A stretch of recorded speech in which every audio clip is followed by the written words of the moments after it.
Voilà Jacqueline, donc pour cette vidéo, l'idée était que tu nous commentes une citation et cette vidéo, cette citation commentée, c'est donc dans le cadre d'une formation sur l'inconscient collectif chez Jung que tu donneras cette année à partir du 17 avril jusqu'au mois de juin en 6 modules qui ont lieu des vendredis après-midi.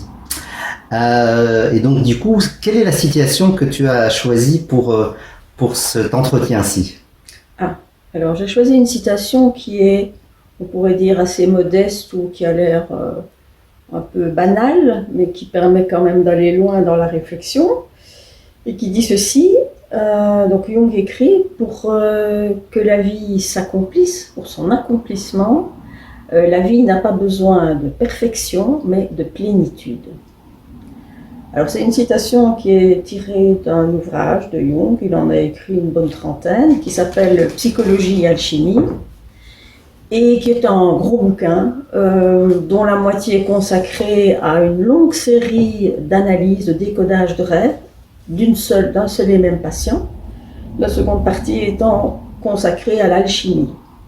L'idée ou l'hypothèse de Jung étant que dans le fond l'alchimie a été une espèce de métaphore du travail sur la psyché. Et que donc le travail de l'alchimiste dans la matière, dans le fond, n'était pas là pour produire de l'or réel, mais un or intérieur qui était donc la transformation de la personne. Donc avec cette idée déjà d'élargir la vision que la personne peut avoir d'elle-même, sur elle-même. Donc il y a cette idée, non pas de perfection, mais de plénitude. Alors en fait, la perfection, c'est quoi? La perfection, c'est ce qui est parfait, c'est-à-dire c'est ce qui est dans le fond achevé, terminé, posé, et d'une certaine manière terminé. On pourrait presque dire mort, la vie, elle étant toujours en mouvement. Il y a une très belle phrase de Christian Bobin, le poète, grand poète du XXe et début XXIe, puisqu'il n'y a pas longtemps qu'il est décédé, disant ceci, c'est très fin comme remarque, disant ceci, dans le fond, la perfection, c'est comme la petite sœur gâtée de la mort. Comme s'il y avait dans cette recherche de perfection quelque chose de comme un enfant gâté qui en veut toujours plus, qui n'est jamais satisfait, et qui donc n'est pas dans l'ouverture à ce qui est vivant. Donc Jung met de côté cette idée de perfection, qui est quand même très présent dans notre culture, dans notre culture occidentale, au sens large, et il parle de plénitude. Bon, alors la plénitude, il ne faut pas l'entendre au sens d'une espèce de nirvana psychologique où on serait dans la béatitude, dans le confort, mais au sens étroit, strict, de plein, c'est-à-dire quelque chose qui est dans le fond complet. Donc il y a tout de suite cette idée d'une totalité, d'une globalité de la personne et d'une forme d'unité. Donc ça c'est vraiment un point essentiel. On pourrait dire dans le fond, une totalité, une globalité, c'est un peu comme on pourrait dire un état adulte, c'est-à-dire mature. Dans adulte, on entend en latin ad ultum, c'est-à-dire aller jusqu'au bout, c'est-à-dire manifester la plus grande totalité de soi-même. Donc de nouveau cette idée de globalité. Alors la phrase commence par cette idée, donc pour son accomplissement. Donc il ne s'agit pas de la vie courante, banale, mécanique, métro, boulot, dodo, mais il s'agit d'une vie accomplie. D'ailleurs, accomplir, ad complere en latin, et il y a le mot complet, on entend complet. Donc il y a cette idée, dans le fond, pour Jung, que le sujet humain n'est pas une espèce d'organisme aléatoire qui est simplement soumis au hasard, ou qui est, j'aurais envie de dire, affublé d'une espèce de libre arbitre absolu, qui lui permettrait de devenir tout ou n'importe quoi, et finalement de le laisser dans une espèce de flou, de confusion, d'une certaine manière, sans repère. Mais pour Jung, l'être humain est dans le fond, il est finalisé. Il est, comme on dit en termes philosophiques, il est téléologique. En grec, télos, ça veut dire le but. Donc ça veut dire que nous allons vers quelque chose. Même si le chemin, évidemment, comme on dit, le but c'est le chemin, parce qu'on n'atteint jamais le but, mais qu'il y a au moins cet azimut qui est indiqué. Alors aller vers quoi? Eh bien, Jung, tiens, il y a une formule qu'il a créée de toutes pièces, parce que l'allemand, étant une langue agglutinante, permet de faire des mots valises. Et il a appelé cet état vers lequel le sujet tend ou devrait tendre, il a appelé l'être unique séparé. Alors c'est quoi l'être unique séparé? Ça veut dire qu'il s'agit d'un individu qui va se différencier de là où il vient, de son milieu, de sa culture, de son passé, etc., pour prendre conscience de lui-même et du coup prendre conscience de la, je dirais, de la spécificité, de sa spécificité ultime, pour dire de sa singularité. Singulus, ça veut dire un seul en latin, ça veut dire je suis unique. Donc il y a cette unicité et du coup il y a la solitude, l'être unique séparé. Si je prends conscience que je suis moi et pas l'autre, et vice-versa, je suis effectivement dans une solitude essentielle. Il y a une très belle réflexion du poète Paul Valéry, encore un poète, mais qui est autant philosophe, parlant du libre arbitre, où il dit, dans le fond, le libre arbitre signifierait qu'une personne placée dans ma situation choisirait ou déciderait autre chose. Mais Valéry ajoute, mais qui pourra définir cette place? Donc il y a cette idée que nous avons une place unique que personne ne peut occuper et que donc nous sommes là face à notre responsabilité et à cette espèce de solitude essentielle. Alors, cet être unique séparé, moi j'aurais envie de lui ajouter un autre mot qui serait aussi relié. Il ne suffit pas de se dégager d'une espèce de gang, il faut aussi prendre conscience, et ça on le sait, on le voit, on le sent, qu'on ne peut pas vivre seul, on ne peut pas vivre sans une relation au monde extérieur, aux choses, aux objets, aux animaux, et évidemment aux autres personnes. Donc là, la relation est essentielle, mais une relation qui part du fait de mon unicité, sinon je suis simplement en fusion. Je suis dans la différenciation. Mais pour être réellement en relation avec l'autre, il faut d'abord que je prenne conscience de qui je suis. Donc ça, c'est déjà toute une part du travail. Donc il y a cet azimut qui est donné et qui aurait comme aboutissement, mais plutôt théorique, parce qu'on n'y arrive jamais véritablement, qui aurait comme aboutissement un terme, un concept que Jung a beaucoup, sur lequel il a beaucoup insisté, qui est le soi. Donc le soi avec un S majuscule, qui est un peu un concept limite qui n'est pas facile du tout à définir, mais on pourrait dire en gros que c'est l'être essentiel de la personne, c'est son noyau d'identité le plus spécifique, le plus ultime.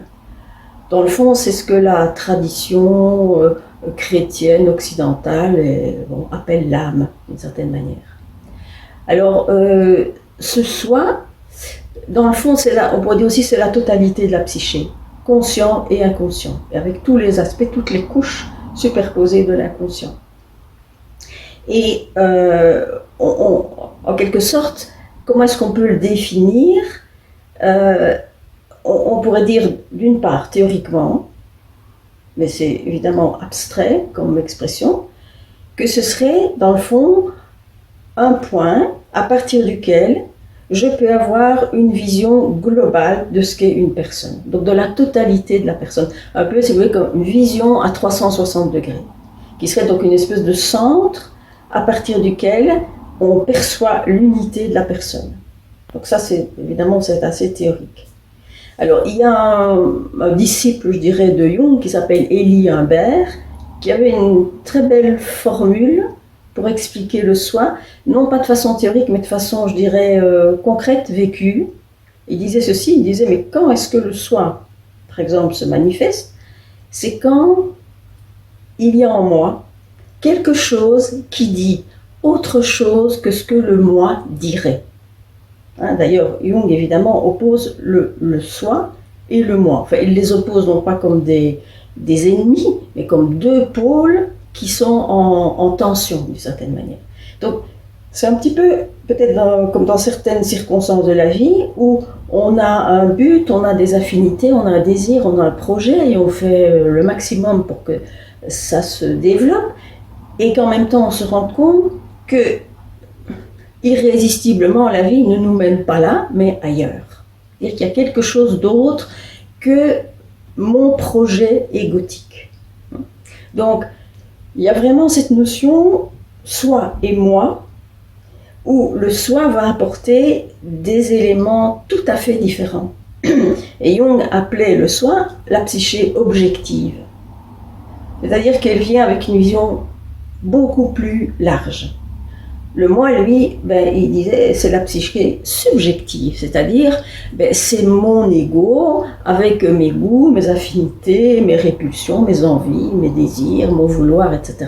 Mais qui a une vision fermée sur elle-même. Et que donc, au fur et à mesure du temps, si on fait ce travail d'évolution, on se rend compte qu'il y a autre chose que le moi, qu'on n'est pas seulement un moi conscient. Et donc, Jung disait, ce qui est très important, c'est justement de créer cette relation entre le moi et le soi. Idéalement, le moi ne doit pas faire une OPA sur la psyché et dire « je suis seul au monde et c'est moi qui décide ». Idéalement, dit Jung, il faut que le moi se laisse inspirer par cette dimension du soi, notamment par les rêves, d'une certaine manière. Parce que, justement, le moi, lui, il est dans son contexte rationnel, et le soi, lui, a une vision plus globale, ça veut dire qu'il vient avec d'autres critères, et qu'en fait, il est hors temps, il est hors espace, il est hors causalité, il est dans une logique différente. Mais Jung, qui est aussi un bon Suisse pragmatique, disait, mais malgré tout, c'est le moi qui va décider, parce que c'est le moi qui est dans le principe de réalité. C'est le moi qui paye les impôts, etc. Le soi, lui, est dans une espèce de, dans l'univers de l'invisible. Il peut inspirer, mais il n'est pas, il n'est pas déterminant pour la décision finale. Donc il y a vraiment cet équilibrage qui est nécessaire entre les deux. Alors on va dire, mais comment est-ce qu'on va mettre tout ça en route? Eh bien, quelque part, on a de la chance, la nature fait bien les choses, puisque Jung va observer dans sa propre vie, dans ses propres expériences, parfois assez difficiles, douloureuses, dramatiques, et dans son travail de psychiatre, qu'il y a inclus, je dirais, dans la psyché, un moteur de développement. Donc une espèce de processus qui est programmé pour que la personne évolue vers cette complétude, vers cette plus grande conscience. Et donc il a appelé ça le processus d'individuation. Individuation, ça veut dire un individu. Devenir un individu, ça veut dire en latin indivisus, quelqu'un qui n'est pas coupé, quelqu'un qui est global, qui est complet. Et ce processus d'individuation, c'est un travail qui va permettre à la personne d'aller du plus conscient, du plus clair, du plus évident et du plus rationnel au plus inconscient, au plus irrationnel, au plus mystérieux et complexe, par étapes. Et donc là, le but finalement, enfin la fonction de ce travail d'individuation, c'est de faire des synthèses. Parce que nous sommes tous faits de plein d'ingrédients qui ne vont pas toujours ensemble, qui sont parfois totalement antinomiques, qui tirent à U et à dia. Et il va en quelque sorte falloir qu'avec tous ces ingrédients, on fasse une soupe qui soit mangeable, c'est-à-dire qu'on arrive à les associer dans une certaine forme d'harmonie. Donc c'est vraiment ça le travail d'individuation, de ce développement, qui est un mouvement naturel, mais qui peut évidemment être favorisé par un travail, par toutes sortes de techniques, de vigilance, d'attention à certains phénomènes, etc. Donc voilà en gros un peu ce programme de complétude. Alors, ce qu'on pourrait faire aussi, c'est revenir sur cette notion de perfection ou de non-perfection, puisque pour Jung, c'est pas ça la question, c'est pas ça l'élément clé. Et il est clair que dans ce travail d'individuation, puisqu'il s'agit d'aller voir toutes les facettes de la personne, eh bien, il faut aussi aller voir le négatif. Ça veut donc dire que ce que Jung appelle l'ombre, l'umbra en latin, est à prendre en compte. Donc il ne s'agit pas seulement, comme on dirait dans la philosophie ancienne, de poursuivre le bien, le bon et le vrai, parce que ça revient à dire et à se dire, moi je suis dans le bien, éventuellement les autres n'y sont pas, et donc je lutte contre le mal. Donc là on est dans une pensée de la dualité. Si la personne reste là-dedans, elle est en guerre contre elle-même parce qu'il y a toujours de la négativité. Donc il est beaucoup plus riche et plus authentique d'une certaine manière, mais d'inclure le négatif. D'ailleurs, Jung cite Saint Paul, l'apôtre Saint Paul, qui parle de l'écharde dans la chair. Donc il y a cette conscience que le sujet a, qu'il y a de la négativité en lui. Et que cette négativité, il doit en faire quelque chose. Donc là, on n'est plus dans l'exclusion, on est dans l'intégration. Alors on peut peut-être dire un petit mot sur l'ombre. En fait, l'ombre fonctionne chez Jung en contraste avec un autre aspect psychique qui est la persona. Alors la persona, le mot vient c'est un mot latin, la persona, c'était le grand masque que portaient les acteurs dans les tragédies, qui à la fois cachaient leur visage, mais en même temps étaient caricaturaux, donc ils permettaient tout de suite, et même de très loin, de voir à qui on avait affaire. Donc de quel personnage il s'agit dans la tragédie. Donc la persona, c'est notre personnage social. C'est la façon dont nous nous présentons aux autres. Et si on ne réfléchit pas vraiment, on peut avoir l'impression que c'est ça que l'on est. Point. Qu'on n'est que cette forme extérieure qui est un peu l'interface entre moi et le monde extérieur. Évidemment, la persona, elle ne dit pas tout. Alors certains ont tendance à dire oh, mais la persona c'est pas bien, c'est un masque social, c'est un mensonge. Non, d'ailleurs Jung ne la perçoit pas comme ça. En fait, la persona, elle est réelle, elle est authentique. Mais ce sont certains aspects de la personnalité que la personne va privilégier, qu'elle va toujours mettre en avant. Et Jung explique très bien comment, dans l'enfance, le petit enfant construit à la fois sa persona et à la fois son ombre, qui sont en quelque sorte sur deux balances en parallèle. Alors l'enfant, lui, il s'exprime spontanément au départ, avec toutes les facettes de sa personne, et puis il se rend très vite compte qu'il y a des choses qui marchent, qui sont valorisées, qui sont favorables, et d'autres qui ne sont pas bien perçues, qui sont rejetées, qui sont, je sais pas moi, qui sont moquées, qui sont punies, etc. Donc il va très vite faire la part des choses et privilégier ce qui fonctionne. Pourquoi ? Parce que l'enfant, il a besoin de s'intégrer dans son environnement, donc il va s'adapter et il va construire sa persona. Mais ça veut dire que chaque élément de la persona va mettre de côté un élément différent, mais symétrique de certaine manière, qu'on va laisser dans l'ombre. Et c'est ainsi que petit à petit, on construit l'ombre. Donc l'ombre n'est pas mauvaise en soi, elle est simplement ce qu'on a laissé de côté. Et donc, pour une personne adulte, dans le fond, l'ombre, d'abord beaucoup de personnes ne savent pas qu'elles ont une ombre, parce qu'elles croient qu'elles sont simplement ce qu'elles conscientisent être, mais dans le fond, l'ombre, c'est ce que je pense ne pas être. C'est ce que je ne veux pas être, et c'est ce que je crois de bonne foi ne pas être. Et que donc, du coup, je vais voir chez les autres, mais pas chez moi. S'il y a ce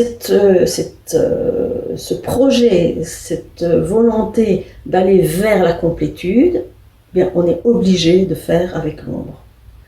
Donc, il y a un énorme travail, dans le travail, je dirais, analytique jungien, sur l'ombre.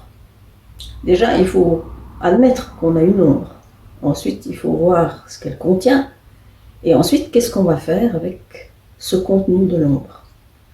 Alors, en sachant que l'ombre a quelque chose de relatif, bien sûr, dans l'ombre, il y a des éléments, je dirais, une espèce de mal objectif, ne pas tuer, ne pas massacrer les autres, ne pas les manipuler, les respecter, les grandes lois morales.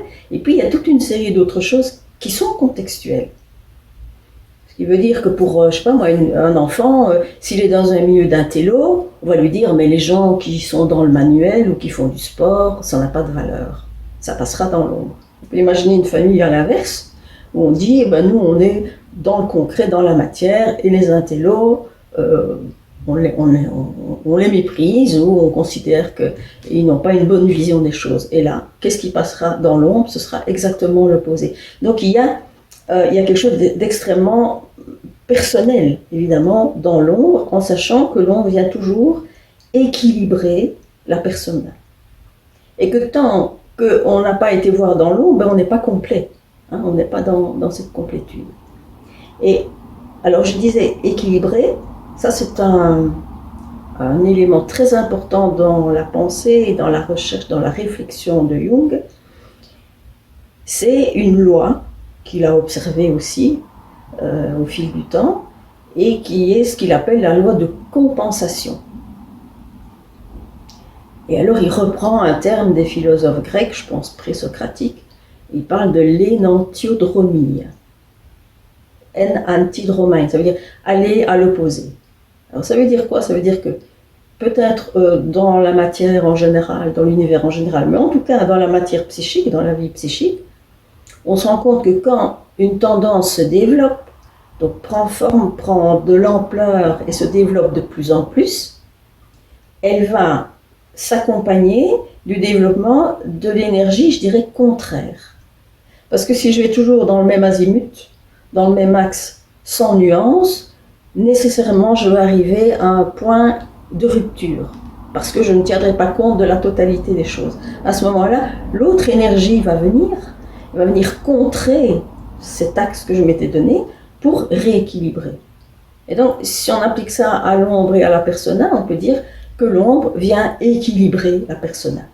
Donc, il faut vraiment faire un tout des deux, mais en trouvant la formule, je dirais, magique et personnelle. Comment est-ce que je vais associer cet aspect-là et cet autre aspect alors qu'ils paraissent antinomiques et qu'ils sont, oui, même ennemis. Et donc là, il y aura un travail justement de synthèse. Comment est-ce que je vais trouver un troisième terme, ça on en parlera peut-être plus tard parce que c'est tout un sujet, qui va me permettre d'associer deux tendances. Et donc de passer du clivage, donc de la guerre intérieure de soi avec soi-même, à une forme d'harmonie progressive. Un autre élément important dans la vie quotidienne, dans cette notion de compensation, d'équilibrage, ce sont les rêves. Les rêves qui viennent évidemment en ligne directe de l'inconscient et qui vont venir nous donner le point de vue de l'inconscient. Et dans certains rêves qu'on appelle les grands rêves, le point de vue du soi. Donc cette espèce de noyau intérieur qui fait vraiment l'essence de la personne. Et donc à ce moment-là, on pourrait dire que le rêve, c'est la réponse, ou en tout cas c'est le point de vue de l'inconscient sur une situation consciente. Et si on utilise bien le rêve, on peut en faire un outil justement de complétude, c'est-à-dire que ça va m'ouvrir les yeux, ça va me permettre de prendre conscience que certains éléments sont négligés, qu'il faut les prendre en compte si on veut arriver à quelque chose qui soit équilibré.